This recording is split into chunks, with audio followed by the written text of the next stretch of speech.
بسم اللہ الرحمن الرحیم۔ ناظرین، آپ کو خبر کرتے چلیں کہ عید الفطر 2026 کی تاریخ کا باقاعدہ اعلان کر دیا گیا ہے۔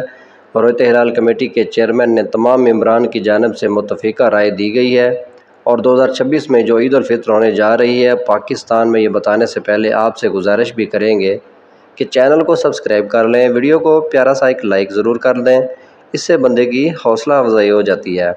ناظرین، جیسے کہ آپ جانتے ہیں کہ ماہرین فلکیات کی جانب سے ایک بیان جاری کیا گیا تھا، وہ اپڈیٹ آپ کو بتا دیں سچ ثابت ہو چکی ہے۔ اس اپڈیٹ کو ماہر فلکیات نے محکمہ موسمیات کے ساتھ مل کر چاند کے حوالے سے اعلان کیا تھا، اور جیسے کہ آپ جانتے ہیں پہلے بھی پتہ لگایا جا سکتا ہے کہ کیا فلاں ڈیٹ کو چاند نظر آئے گا یا نہیں۔ تو آپ کو بتا دیں پاکستان میں عید الفطر 21 مارچ بروز ہفتے کو ہونے جا رہی ہے۔ یہ حتمی اعلان نہیں ہے، رویت ہلال کمیٹی چاند دیکھ کر مزید فیصلہ کریں گے، اور اس دفعہ روزے 30 ہوں گے۔